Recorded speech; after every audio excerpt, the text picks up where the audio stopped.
ल गाइस तपाईहरुलाई चाहिँ सुन कस्तो लाग्छ त यता म्याडमको कुरा सुनौं पहिला अनि फनी कमेन्ट्स पढ्ने है त मलाई सुन पहिलादेखि नै एकदम पहेँलो लाग्ने कि अच्छा पहेँलो मलाई त सुहाउँदैन होला जस्तो लाग्थ्यो म तपाईहरुले नि याद गर्नु होला कहिले पनि कुनै पनि इभेन्टमा ढकमक सुन लाएर म कहिले आउँदिन मसँग खासै सुन पनि छैन बिहामा अलिअलि जोडेको हो जुन मामु बाबाले सासु आमाले र मामुले दिनुभएको त्यो छ त्यो एउटा पुर्खौली सम्पत्ति जस्तो मेरो रूपमा छ तर म एकदम सुनमा इन्ट्रेस्टेड मान्छे चाहिँ होइन मलाई बरु डायमन्ड चाहिँ मनपर्छ डायमन्ड धेरै लाउँछु सुनमा खासै इन्ट्रेस्ट तो चलिए शुरू करते हैं डायमन्ड पाए सुन कसलाई मन पर्ला र एकदम पहेँलो लाग्ने कि सुन अब हरियो कलरको बनाइदे सरकार प्रियङ्कालाई सुन पहेँलो लाग्यो मलाई पनि धेरै पहेँलो भएर मन नपरेर किनेको छैन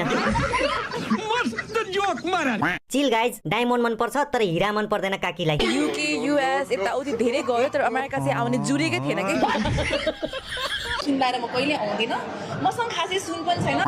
आफूसँग नभएको कुरा मन पराउन पनि हुन्न मलाई सुन पहिलादेखि नै एकदम पहेँलो लाग्ने कि मलाई चाहिँ सुन सेतो लाग्छ किनकि मसँग लसुन मात्रै छ म्याडमलाई त आयो यता लग्जरियस कार र सरलाई पनि आएको हिलेरियस कमेन्ट